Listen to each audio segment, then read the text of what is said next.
ఇప్పుడే country delight యాప్ని download చేసుకోండి. Download the country delight app now.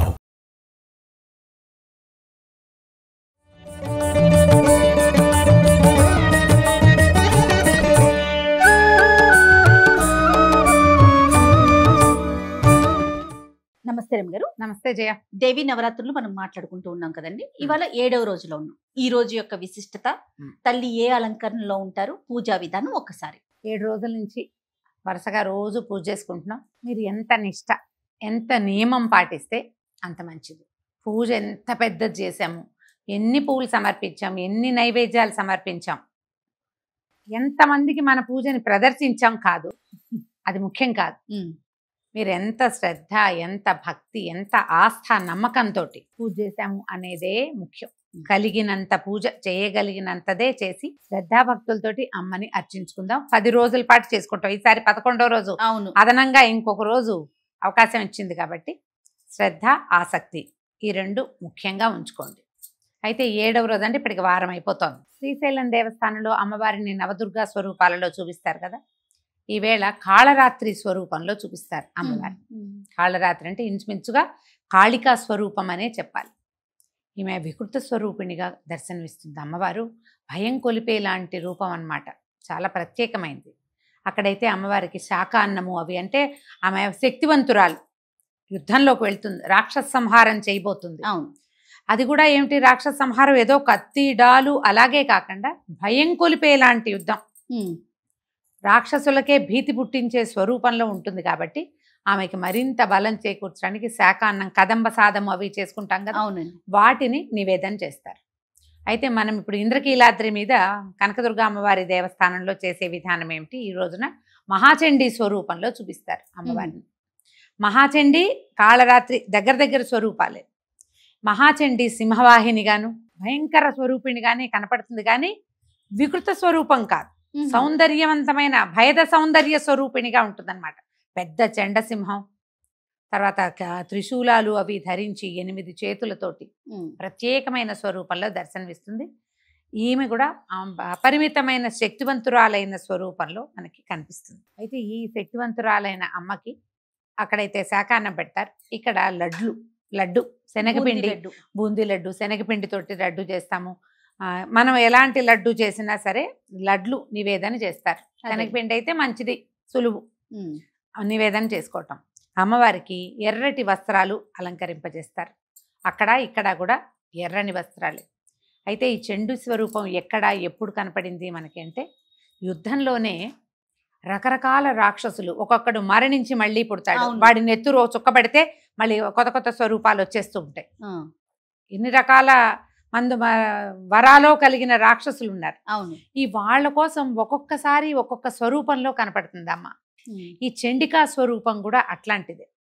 అయితే ఒకసారట పరమేశ్వరుడు ఈ అమ్మవారిని అడిగాడట పార్వతీదేవిని, సౌందర్యము భయదము అయినటువంటి స్వరూపాన్ని చూపించమని.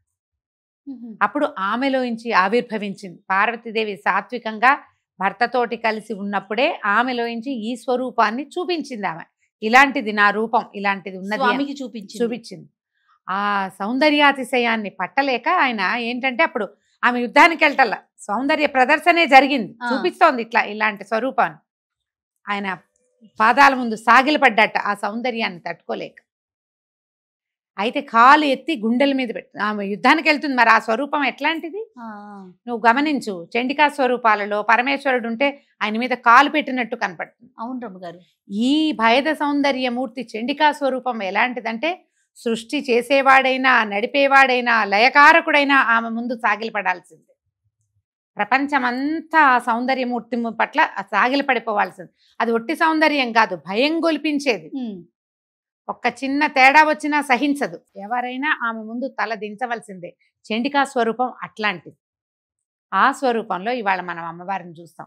మనకు మామూలుగా చూడు అమ్మవారు ఎట్లా కనపడుతుంది, సాత్విక రూపిణి, చక్కగా పుష్పబాణము అవి పట్టుకుని చక్కగా పక్కన సచామర రమావాణి సవ్యదక్షిణ సేవిత అంటారు.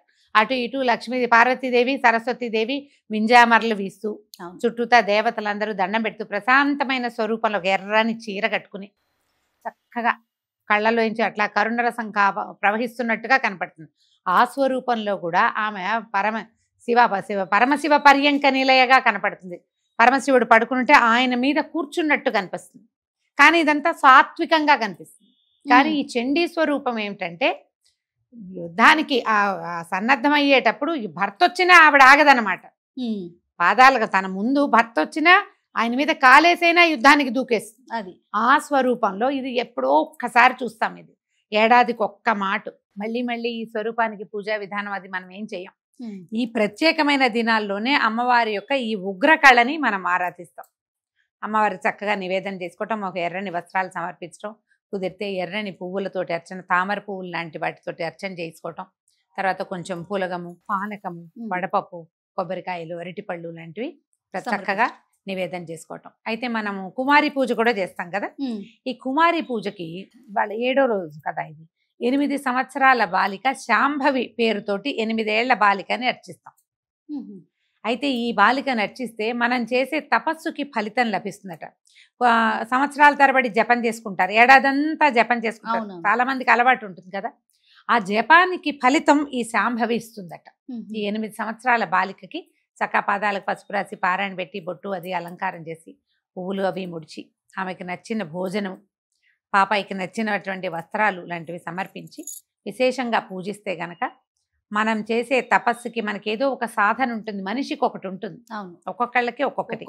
రోజు దేవాలయానికి వెళ్ళే వాళ్ళు కొంతమంది ప్రతి శుక్రవారం దేవాలయానికి వెళ్తారు, తపస్సులాగా చేస్తారు. ఇదివరకు అట్లాంటి తపస్సు ఈ కాలంలో కుదరదు. మన తపస్సు ఏంటి, మనం నియమం పెట్టుకుని నియమాన్ని పాటిస్తాం. ఆ నియమాలకి ఫలితం ఇస్తుంది శాంభవి. ఈ రోజున ఈ 8 సంవత్సరాల బాలికకి చక్కగా పూజా విధానం అది చేసుకుని నమస్కారం చేసుకోవచ్చు. ఉదయ సాయంకాలాల్లో దేవి ఖడ్గమాల స్తోత్రాన్ని చదువుకోవచ్చు. చండికాస్తవం మనకి కనపడుతుంది, చండికా స్తోత్రం కనపడుతుంది. ఏ స్తోత్రం కుదిరితే ఆ స్తోత్రము అష్టోత్తరము చేసుకుని విశేషంగా అర్చన చేసుకుని చక్కగా మామూలుగానే మనము ప్రతిరోజు అన్న నివేదన అవసరమే. ఇంత పులగం తప్పకుండా చేయండి. మీరు ఆ రోజున ఎవరైనా వస్తారు స్నేహితులు అంటే లడ్డూయే కదా నివేదన అని అదొకటే చేసి ఊరుకోకుండా అన్న నివేదన ఉగ్రకళని కదా ఈ పూట మనం ఆరాధించేది. కాబట్టి విశేషంగా అన్నం, పులిహోర లాంటివి, పాయసాలు, తర్వాత పరమాన్నాలు అలాంటివి కూడా చేసి నివేదన చేసుకోవచ్చు. ఓపికని బట్టి ఎంత చేయగలిగితే అంత, మానకుండా ఆరాధన మాత్రం చేసుకుందాం. తప్పకుండా రమ్మగారు. నమస్తే. నమస్తే జయ.